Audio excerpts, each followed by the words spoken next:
So we're going to post what topics we're going to be covering in each discussion section in case there might be some differences sometimes across the discussion sections what's going to be covered. But this first week, tomorrow, all the TAs will be covering Project 1, how to get started with that, maybe how to run the test scripts, how to run the debugger, GDB, what makefiles look like, what lint and valgrind look like, which are these static and dynamic analysis tools to see if you have kind of obvious problems in your code or in your memory allocation. And so you can look at the webpage for more details about what will be gone over in discussion section. Everyone should sign up for Piazza. There are tons and tons of questions already asked and answered out there. Last time I looked, maybe about 200 of you were signed up for that, but there's still many, many more of you who have not signed up, which I hope that happens soon. Okay, lecture recordings. Okay, so a lot of people like the idea of having lectures recorded, and in some ideal world, you go back to them and you review and all of that.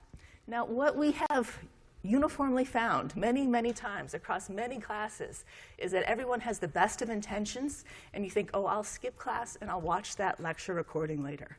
And what ends up happening is if you do watch it, you still don't understand it as well as if you had been sitting here live with other people. And what often happens is you just think, well, those lectures are available for me. I'll watch them later, and you just never end up watching them at all. I mean, I've talked to so many people who thought they were going to do it, and they really do not watch those lectures. So, and attendance was pretty poor last semester when they recorded all of the lectures, and I had never done that before. It wasn't me teaching it, but attendance has always been fine in the past. So what I'm going to try as an experiment is I'll make the lecture recordings available for 1 week. So if you genuinely miss a lecture, you can watch it promptly after class and stay in sync with everybody else. But the point is you're supposed to get back in sync and come to the next lecture that you can. And then I'll probably make them available again, a couple days before a midterm or final so that you can review, but not so that you can believe and trick yourself into thinking you can watch all of those lectures in the last day before the midterm and catch up on all the material. So this is an experiment. I will try it, and hopefully this is a good compromise that works for everybody. All right, wait list. I think we're making good progress through the wait list, but if you're still in the wait list, come and see me after class and sign the sheet. Okay, lecture ends at 12:15. Why do I say that? Okay, so I promise that I will always end lecture promptly by 12:15 so you can get to your next classes. Sometimes I might end it at 12:12 or a little bit before 12:15, but I won't go past. But what I would like is for all of you to wait until I'm actually done with lecture before you start packing up and going on to your next class. With such a large class, when some of you start to pack up, it really gets very loud and makes it impossible for the other people who want to hear my final grand concluding statements actually hear those statements. Okay, so 12:15, then that is when we are done. And then finally, the microphone. I'm using a microphone. If it is not working at some point, raise your hand and let me know. And of course, raise your hand and ask questions about other material as well in the class. Oh, see, it just picked up differently. But, okay. So any questions about all of that setup stuff?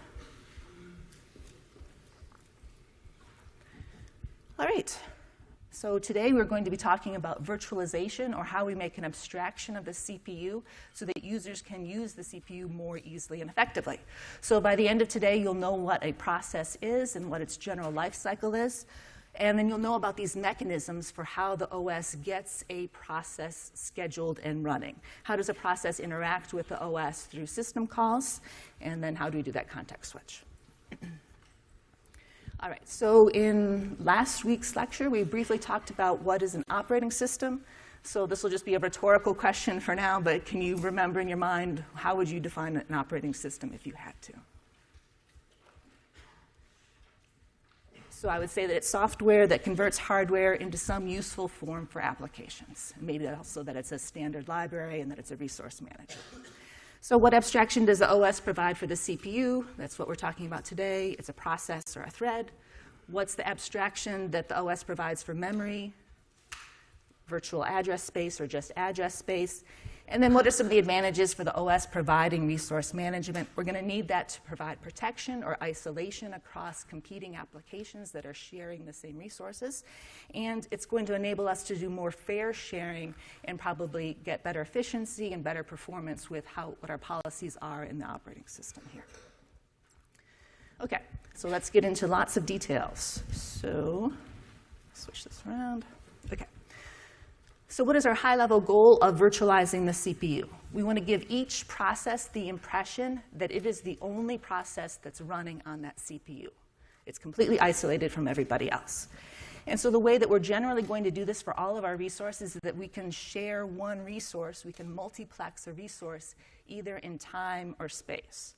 Right? Like if this room, we can switch it off and another class can come in here. We're sharing this space, this room, this resource over time.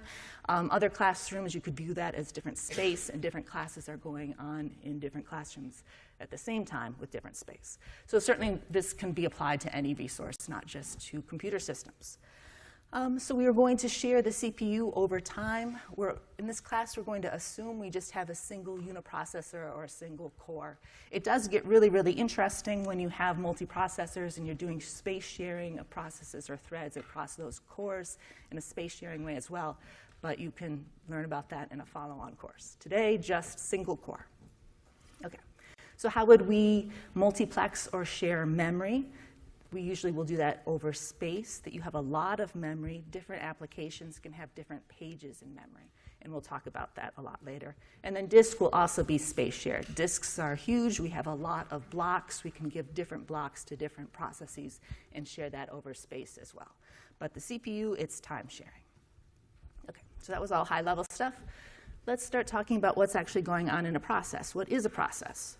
So I think sometimes you might have used this term not very precisely, so we want to be very precise about a process in this course. So you generally talk about that you write programs. You would want to think of a program as being the static code that you wrote and that you saved. It's not the running version of that program. The program is just the static thing that you wrote, and that you can even compile it, and you can have an executable. The executable is still just a program. But when you actually run that thing, that's when it becomes a process. So for a single program, you could have multiple processes, right? You could start that program multiple times and have them all running concurrently or at the same time. So what exactly is a process? We say that it's a stream of executing instructions, that code that you wrote, running in sequential order until you run into a branch or a jump or something like that, along with all of its context that's associated with its address space or its memory. So what is context? That's the dynamic stuff that's changing as we run this program. So it's the contents of every register. It's all of the addresses that you might have in registers. It's your program counter or your instruction pointer showing you where are you running right now in your static code. It's a pointer to your stack showing exactly, which procedures have you called and which arguments have you pushed onto that stack so that you can return back for them. It's recording exactly where you are in the running stream of instructions right now. And it might be other state that we'll get to later, like open file descriptors, things that this process has done to communicate with other processes, like over sockets or with files. So any questions about what a process is? Okay, I will have questions for you all later because at some point we will need to talk a little bit, but I'm not going to really do that to you today. All right, so what happens when you create a process? You have that static program that lived on disk or some persistent storage. It had everything that was statically associated with it, the program code, and the static data. Things like, you had some global variables and you initialized them to some known static value. That would be the static part of the program. And then a process is forked or it is created, and then we need to make it go live, and so then we need a copy of that stuff in memory that's associated with this new unique process. And so getting that initial state is pretty easy. You can basically just load those things from persistent storage, make a copy of them in memory. You'll have the code. You'll start off with a pointer, the instruction pointer to the first instruction. You initialize the registers to some known state. You initialize all of the static data to what it was said in that program file. You start off with a tiny heap that will grow as the process calls malloc, and you'll start off with a stack that really doesn't have anything on it and a stack pointer that points to it. And then as that process runs, you're going to change those registers. You'll change the stack pointer in PC. So every process that's running is going to have its own copy of that stuff in memory. Okay. So this is pretty straightforward. You're like, am I getting any new information here at this point? You are not sure. Right. All right. So this might be new. So what is the difference between a process and a thread? So you can think of a process by default as having just one thread in it. So if you have two processes and they access the same address within their address space, they'll see different values. Whereas if you had two threads in the same process, they're sharing the same address space, so they'd actually see the same values. They're both able to access the same heap as one another. So let's do a demo of this. This is a little similar to the demo that I did on in lecture on Thursday, but I tried to simplify it a little bit. And I meant to bring my reading glasses. We will see. Nope. Okay. So I am blind up here. Believe it or not. Okay. So this is process.c. It's very, very simple. It has this value that we are going to allocate on the heap. And we take one argument. It's supposed to be the value that we are going to store in that variable. And so I think it's pretty obvious what will happen when we run this. We run process, and let's say we give it the value of 11. What should it print? It'll say the initial value for this process, it was 10, and then I copy it there, and then forever it's going to say that it's 11 after that, right? 10, and then forever after that it's 11. And then if I have another one, and I start it up, and I say I want this one to have a value of 12, it's going to be completely independent of the other process that's running, right? There's no sharing going on. They're named the same, but that doesn't really matter. It also saw an initial value of 10, and then at the same time as the other process is running, it's seeing 12 in that variable, whereas the other one's seeing 11, right? So this makes sense to everybody. This is your day-to-day life on how you've written programs and had processes running all the time. Any questions about that? Okay, so let's look at a version with threads instead. Threads.v0.c. Okay, so the details of how you start up threads, we'll talk about that later. For now, I just want to focus on that value that's being shared across these two threads that are part of the same process.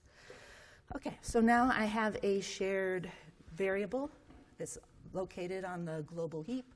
I've told the compiler that it's volatile because I know both threads are going to be accessing it, and I want to make sure that that value is therefore kept in memory and not in registers.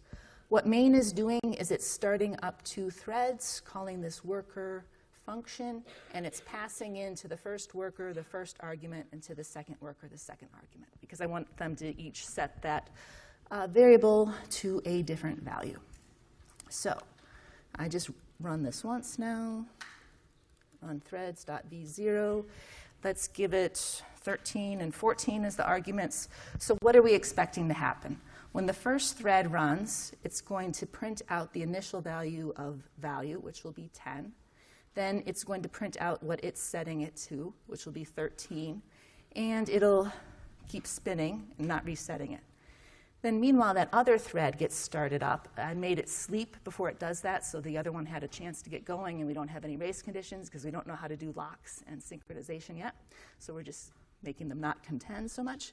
The second thread gets started up, and it's going to be accessing the same memory that the first worker thread was accessing as well. So its initial value will be the value that the previous one set it to, and then when it sets value, they'll both see that change. Okay, so let's see this happen. Yeah. Oh, I just called it threads. Great. So they're both going to see that the value is 14. So the first thread saw that the initial value was 10. It then set it to 13. The second thread then saw that value of 13 because that's shared. It's the same variable across them both. It set it equal to 14, and then they both see 14 since there's just one variable. Okay. That makes sense? So threads, you could think of processes usually as just having one thread of control, but you can have multiple threads in the same process, and they share the same variables. Okay. It's going to be a little bit more subtle with what you do at the stack versus the heap. Threads will have their own stacks, but we'll get to that later. Yeah? So is both thread 1 and thread 2 printing, or is it just thread 2? They were both printing. Great.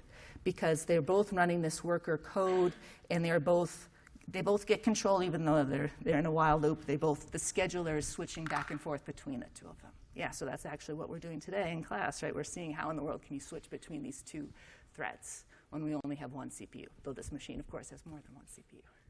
Yeah? You said that before, when we didn't create any new threads, we had one single thread of execution. Yeah. At this point, when you have manually created 2 new threads in total inside of this process, how many threads are there? There's actually 3. So that was a great question, because I have this parent thread that I've just been ignoring here. And my parent thread isn't doing anything interesting because it's just waiting or joining with the 2 worker threads that I started up. But they're never going to finish, so this one's never going to complete. But yeah, this one has 3 since I created 2. There was the parent. Awesome. Other questions about threads? Don't worry, we're going to talk about threads for weeks and weeks. Okay.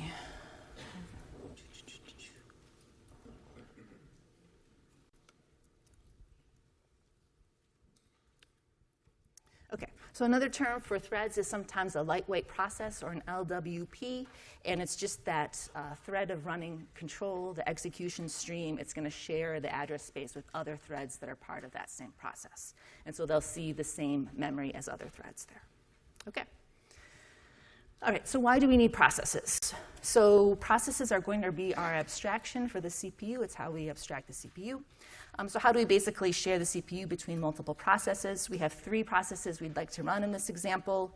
They can't all be running on one CPU. We have to multiplex that over time or do some time sharing.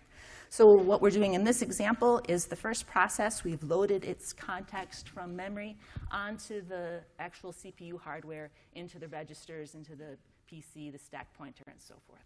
And the other 2 processes, they are just going to be effectively paused. They're not using the CPU. They have no access to the CPU's registers at that point. And then at some point, the OS will make a decision to pause the running process and switch to another one and unpause it and load its state onto the CPU. So how in the world are we going to do all of this? We basically have to keep the process's context or its state when it's not running in memory someplace. And it has to be memory that the OS has access to, but the user processes don't, since we don't want them to mess with it. So this is the job of the OS scheduler. Again, it saves the context when the process is paused, and then it restores that context when you run it again. So that's why we'll call that a context switch. We're just switching contexts.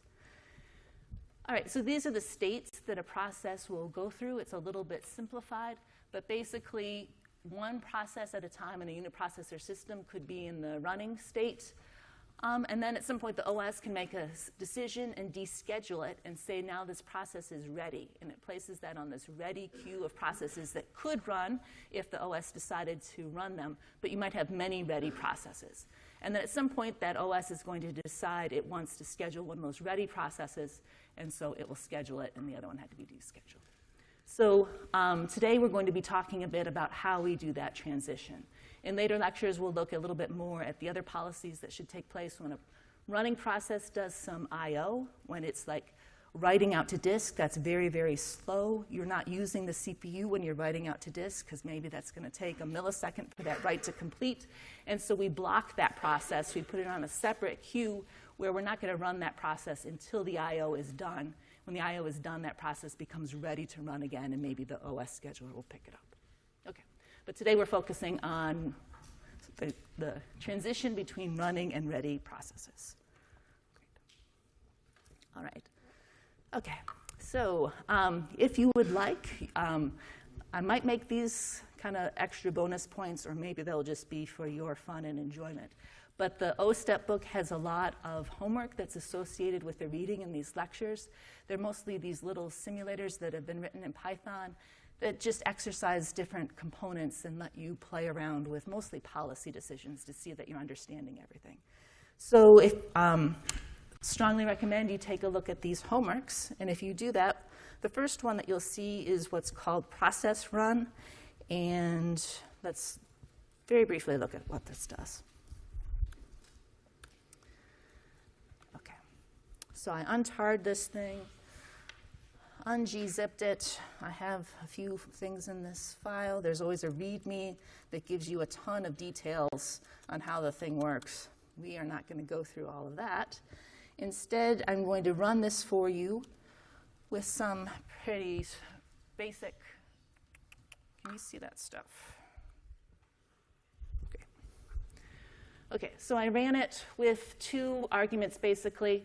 This is saying start up 2 processes. Each process will run 3 instructions, and there's a 50% probability that this instruction will be CPU, and this one it's a 40% probability, or the other way around. I don't know. There's some probability that it's either CPU or I/O. I don't remember which way it's defined.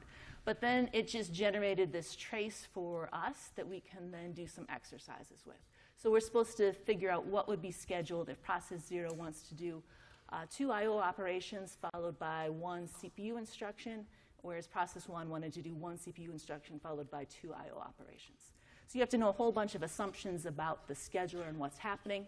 Here we're just going to assume that a process gets to use the CPU for as long as it wants. We're not going to take the CPU away from a process or until it does some I/O. And we'll assume that I/O takes 5 cycles or instructions to complete, and I/O first does require that you get the CPU for a cycle so that you can initiate that I/O. It doesn't just happen magically. You have to run some code to get the I/O going. So the magic flag for checking results, so the idea would be you try to think through the timeline of what would happen, and then you add -C, and you see if you got your answers right. So this shows what would actually happen for that trace. And so what you'll see is process 0 got to run first. The first thing it did was this I/O instruction, so then it has to wait for 4 more before it will be ready to run. So at that point, it would transition to ready. But it wouldn't necessarily interrupt the other process if it had been running. Process 1 started off in the ready state because only one process can be using the CPU at any point in time. But then once process 0 went into the blocked or the waiting state, then it could be scheduled and it could run. So then it gets to do its 1 instruction of CPU, and then it does its 1 instruction of I/O, and it has to wait for 5 before it can go and be ready again. So you can do some tests like this with this homework if you would like. Any questions about that? Yes? What are those asterisks next to the time codes? I think it was saying, like, it's making the assumption that that it took 5 units of time for that I/O to complete. And it was just kind of pointing out that that was the decision that was being made here. If we change this so that the I/O actually takes 10 instructions, this transition would be the one that's different. Yeah. There's lots of information buried in these things once you get into it if you really care about all the details, but we'll keep it pretty high level. All right, so take a look at homework if you would like.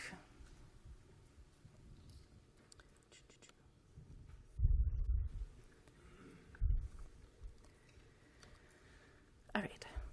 Okay. So in this class, we're going to talk a lot about the difference between mechanism and policy. So the mechanism is the thing that makes it happen, that does the low-level work. So in this case, the mechanism is just being able to run a process, to do a context switch. So we will have goals for our mechanisms. It's usually about like efficiency, high performance. We don't want to be adding a lot of overhead by doing really expensive context switches. Policy is going to be like the higher level decision making about what process to run when. So the policy uses the mechanism to implement something smarter. And so really what the policy is trying to do is pick the best process to run at some instant of time. And so you could have a lot of different metrics here. It could be your metric is throughput. You have a lot of computation that needs to get done, and you just want to make sure you get a lot of CPU cycles per second. Or maybe your metric could be latency, that you care about response time, and so you will end up coming up with a different policy if you want to optimize for a different metric. And we will get into that later. But today we are just focusing on mechanism. How do we do context switches? Okay, so we need to make context switches efficient, or at least run our virtualized processes efficiently. So probably the most efficient way to do this would be to just run the darn process, just do direct execution, let the thing run on the CPU. So when you create a process, the OS would just would just jump to main and let it go until it calls exit, and then the OS would get control again. That might have worked if you have a very cooperative system. If you have like a real-time system where every process can trust one another, it's not practical in today's environments. So we're going to have to deal with two challenges. One is, how are we going to deal with the fact that a process might want to do something restricted? It's going to want to access like I/O devices. We can't let user-level processes access I/O devices directly because they might cause problems. They might read other processes' data. And we're also going to have to worry about the fact of what if a process runs forever? What if it has a while one in it? The programmer didn't even mean to do that, but it has a bug and it's never going to call exit. So we have to have a way of getting control back to the OS. So instead of just doing direct execution, we're going to do what's called limited direct execution, where most of the time we do just run the process and its instructions, but we have some ways of getting OS control when we want. All right. So how are we going to fix that first problem of when the user process wants to execute some restricted operations? So the solution to this is we need some help from the hardware. Every modern architecture is going to have at least 2 levels of privilege, a lower level of privilege for user-level processes, and then a higher level of privilege for the OS. Modern architectures have many more levels of this because it's useful for virtual machines to be able to have even more distinction there. But we're just going to assume we have 2 levels, user level and kernel level. So the idea is when you are running in kernel level mode, the hardware can execute any instruction that it wants without causing any traps or exceptions to access certain registers. Whereas if the user process tried to do that, you would get an exception and trap into the OS. Okay, so the question now is, if the user-level process can't access a device, how are we going to let them access devices? And so the solution to this is to add system calls.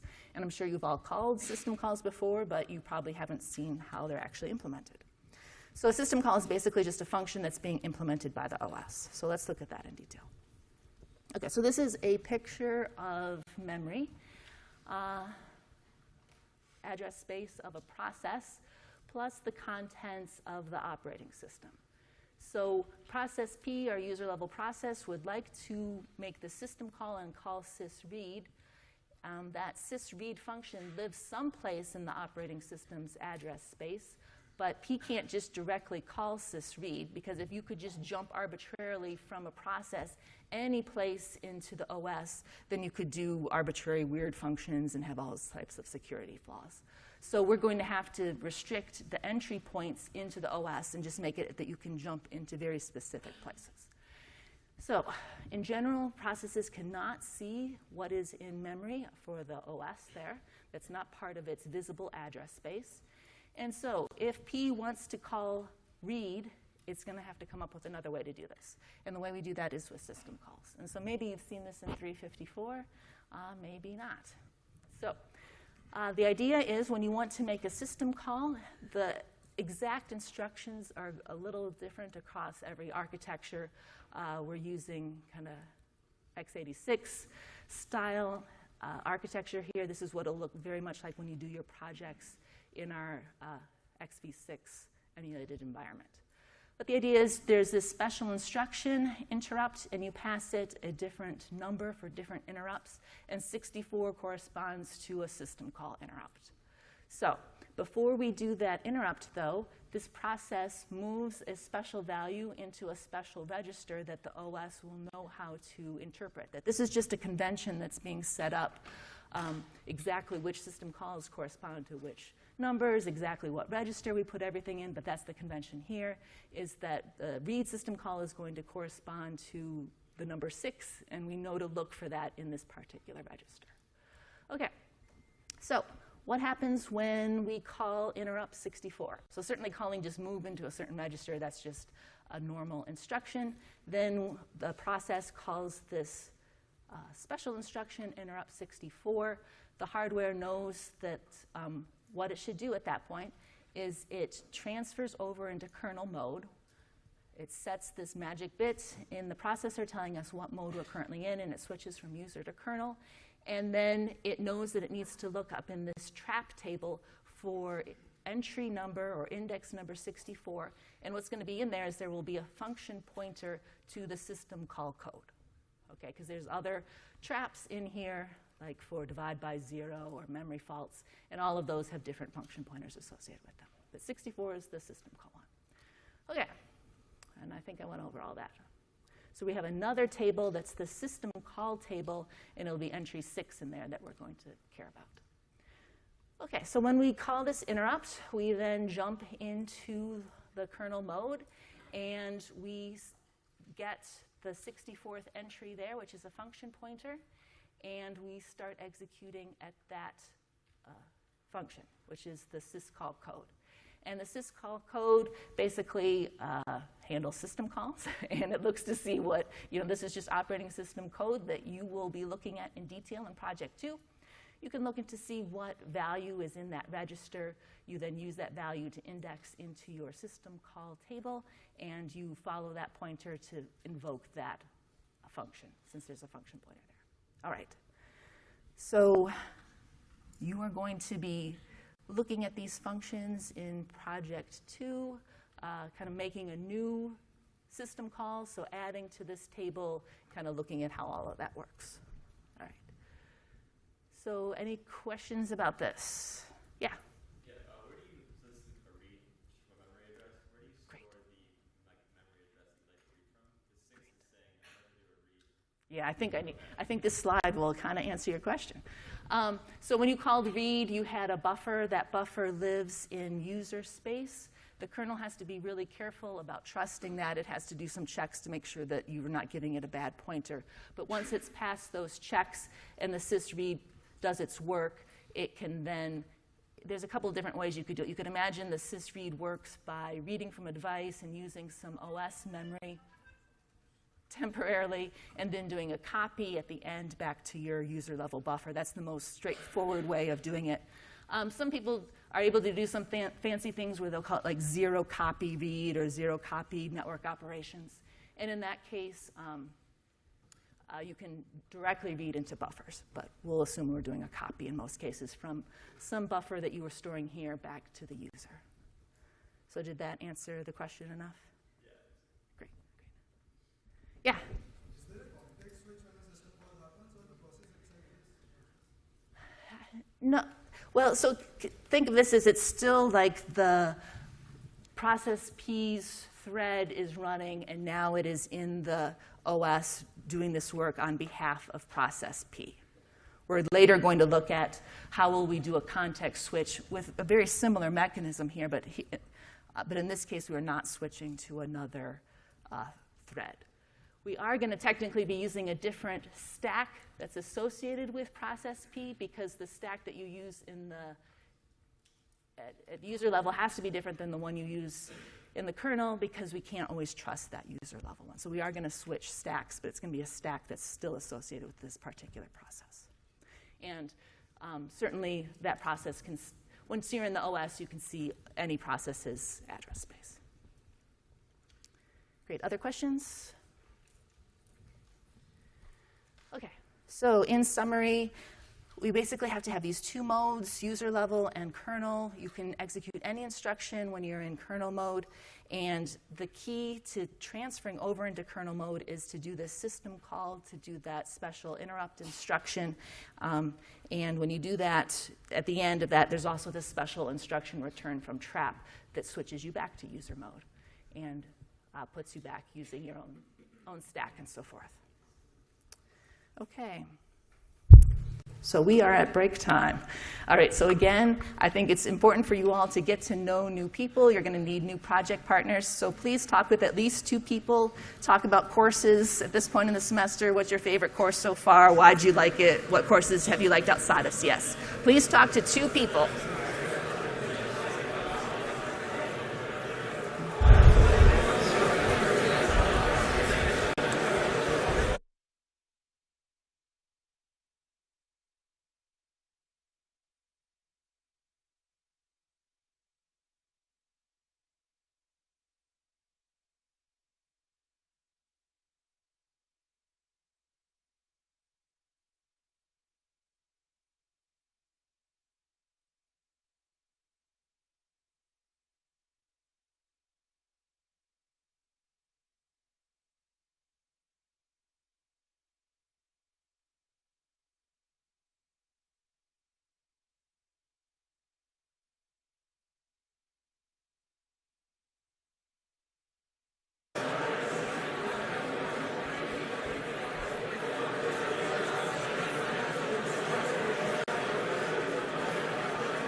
All right. All right, so let's get started again.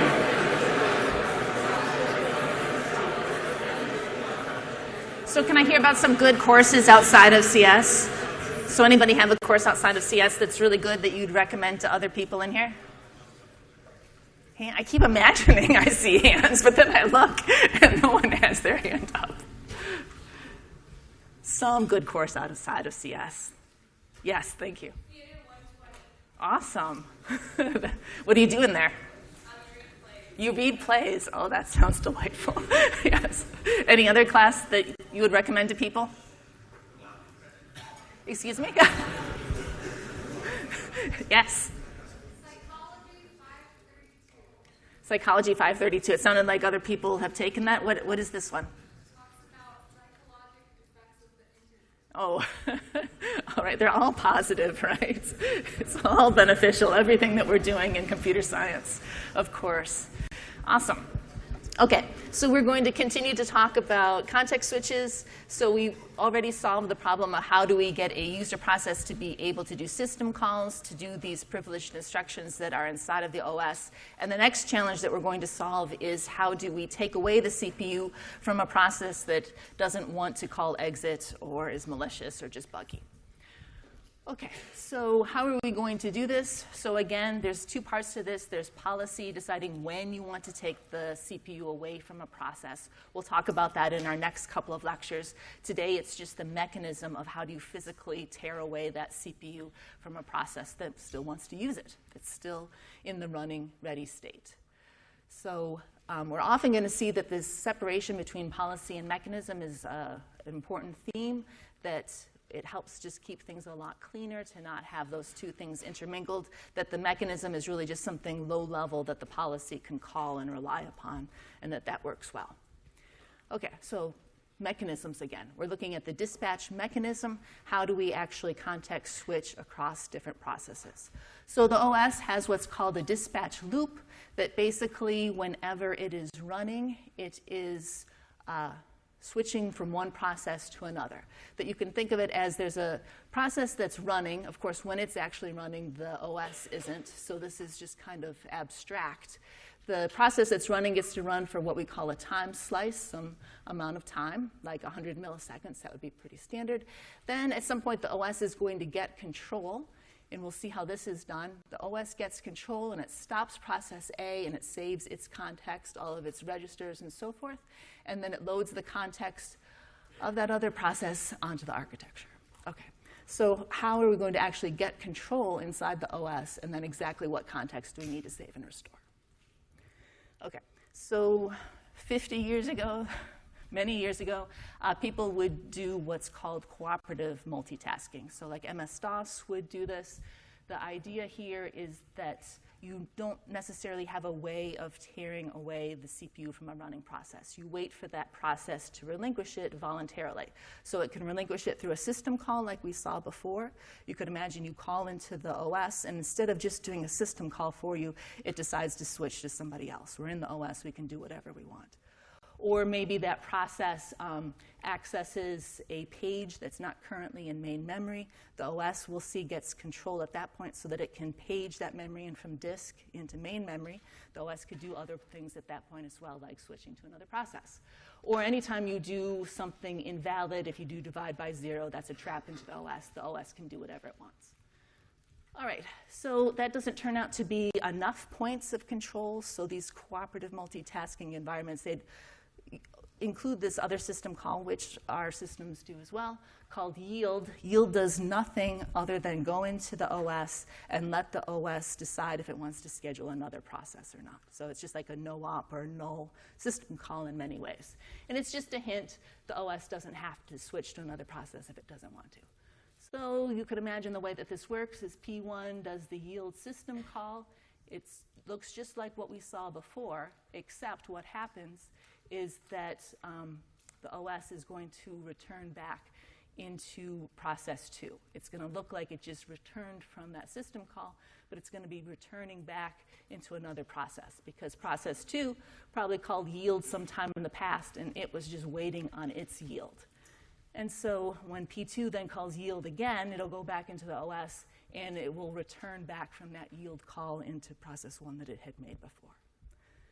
So it's kind of just like a function call, but you end up switching around stacks and address spaces when you return from those function calls. Okay, so let us look at this in more detail.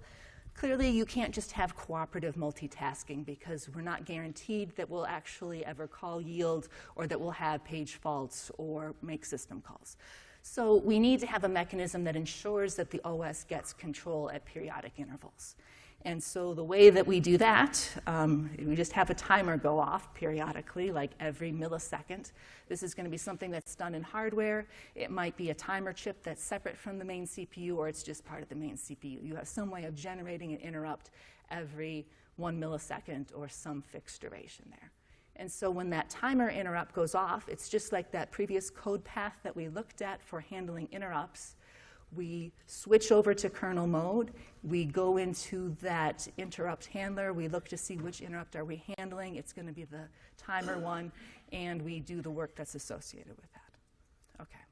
And of course, there's lots of details there, like the user can't mask timer interrupts. Sometimes interrupts are maskable, which means that they won't actually cause an interrupt.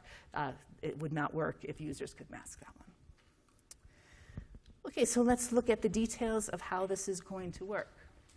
So we have a non-cooperative process that's running. It is not doing any system calls or calling yield. It's running in user land, doing whatever it feels like doing. Then at some point, this timer interrupt goes off. That's generated by the hardware. And so the hardware does a bunch of stuff that's associated with that timer interrupt. It's going to save the registers of A to the kernel stack. So you can think of this as a bit like what happens when you enter any procedure or function. You have to save the state of what was running before so that we can return back to it and know what the registers were and stuff. And we can't just push those registers on the user stack of A because the user stack might not be in a known state at this point. It might have some problems with it. We just don't want to trust the user stack. So we're going to have a kernel stack that's associated with every process, and we'll save the state onto our kernel stack here. So it's just like a stack. You push things on, you track where you are, where you have free memory there. And then we switch over to kernel mode. This is what I was talking about before. Remember, we have user mode and kernel mode. We're transitioning into kernel mode. And then we jump into the trap handler that's associated with this timer. So that's just like the picture before, where we look to see which interrupt number is the timer interrupt. We get that function pointer, and we call that timer interrupt handler. So that makes sense so far. That was all just this hardware event happened, and we transition over into the OS when that timer interrupt happens. So now we're getting to run the OS code that's associated with the trap handler for handling the timer interrupt. And it's going to have some policy here. It's going to determine, does it want to keep A still running, or which ready process should it schedule? So there's going to be a whole bunch of policy code that is associated with that statement there that we'll look at later. But at some point, it might decide, yes, it does want to switch to another process, process B. And so this is where we get into the dispatcher, the mechanism that's going to do the low-level work after the policy has made the decision about what process we should switch to. So let me stand someplace different so I can look at this better with all of you. OK, so now we need to save the registers of A again. So note how we saved the registers of A one time already onto the kernel stack. These are the registers that were being active when we were executing this user-level process. Now we've modified those registers a bit, right, as we've gone through this kernel code and done some policy work and done some things. So we need to save the registers of this process as it's been running through the OS someplace. And we're going to save that to memory. This is going to be, it's called a process structure or a process control block or a PCB are different terms that you might hear there. So every process is going to have a process structure, a PCB, that's associated with it. It's some memory and some data structures that the OS wants to manage to look through for policy, perhaps. So we save our registers to that memory. That was the registers that we've been changing here. And then here's one of the tricky points. Now we've chosen we want to run B, so we need to restore into our current registers the values for B, whatever was stored in its process structure. So we're basically going to unravel and go into B. And then we'll switch to the kernel stack for B, and then we call this special instruction return from trap, which is now going to return into B because we're now using the kernel stack for B and we have the registers for B. So when we do that special instruction, what's the hardware that's associated with the return from trap instruction? What does it do? It knows what the current kernel stack is. It's going to restore what was ever on the stack that's being pointed to into the registers, which will be B's registers that are associated back with the user level process. It'll switch back to user mode, and it'll jump to B's instruction pointer, or PC, because that's part of what was saved on the kernel stack here. And then when we do that, we're just back in process B. So what is tricky about this? Lots of things are tricky. It's a little non-intuitive. You know, we were already seeing a little bit before the path when process A just did a system call and had an interrupt associated with it. It was kind of doing these same things when we just did a straightforward system call or would save our registers to the kernel stack. We just went to a different trap handler when we were doing system calls, and you go in the OS. So it's a little confusing sometimes, like why you were saving the registers twice. So think of it here as we're saving the registers that are associated with the user level process. And again, here we're saving the registers that are associated with what process A was doing in the OS when we're doing this switch. So the challenging question for you is when we restore the registers from B, what was it probably doing? Where is it returning at that point? But basically what B had been doing when it called into the OS was it had also just called switch. So B had just done this statement, and now we're telling it to restore the registers that are associated with what it had been doing the last time it had been in the OS on its behalf. So that's kind of this invariant that's being set up, is that the state that you're always returning to is right where you were doing this switch here. So that's why you can restore B back to what it had been doing the last time it was in the OS, restore back its kernel stack, return from that, and it'll get back to its, what it had been doing back at user level. So unfortunately, this is like one of the more confusing topics, I think, of the whole semester, right on the first day of content. But it will probably motivate you to try to remember a bit about registers and program counters and stacks and things like that that you learned in 354. The actual details of this, we are going to be looking at this again. This is going to get more concrete later in the semester. Again, when you do a project in XV6, you'll look at some of the dispatch code because you're going to need to implement a new scheduling policy. So you're not going to have to muck probably with this mechanism dispatch code, but you'll look at the policy code that uses that. So because if you get this stuff wrong, it's like painful to debug. So that's why also, like, it often has to be like the hardware that saves these registers to the kernel stack. If you don't have hardware support for that and you have to write instructions to save registers to stack, it's really hard to do that work without modifying any of the registers yourself in your code. So the hardware just takes care of doing all of that copy for you. Okay. So this is described in similar detail in the textbook, and so I strongly encourage you to read this part of the chapter if this was not clear yet. I think it usually takes a couple of readings to make that part clear. All right, so I ended a lot faster than I meant to today, so I will go over the summary a little bit. So today we've been learning about how to virtualize the CPU. Our abstraction is a process. There are processes, and then there are threads. We're going to be using time sharing to share the processor across multiple processes. A key part of this is being able to do system calls. That allows us to access devices with specialized instructions inside of the kernel. And then this context switch is the mechanism that allows us to switch between different processes. Okay, so the policy is what we're going to talk about in the next class. Policy is much, much easier to understand. We just get to make high-level decisions. It's not 12:15 yet. Policy is going to be much, much easier because we just get to make high-level decisions about which process we want to run. Let me wrap up with details. Thank you, because it's very early. All right, so remember, lecture ends at 12:15. Our project 1 is available. Please come to discussion section to get all your questions answered. The TAs and peer mentors are having tons of lab hours at this point to help you in the lab. Definitely sign up for Piazza, and if you're still on the waiting list, come see me, and we will get you into the class. All right, I will see you all on Thursday talking about policy. All right, turn this off.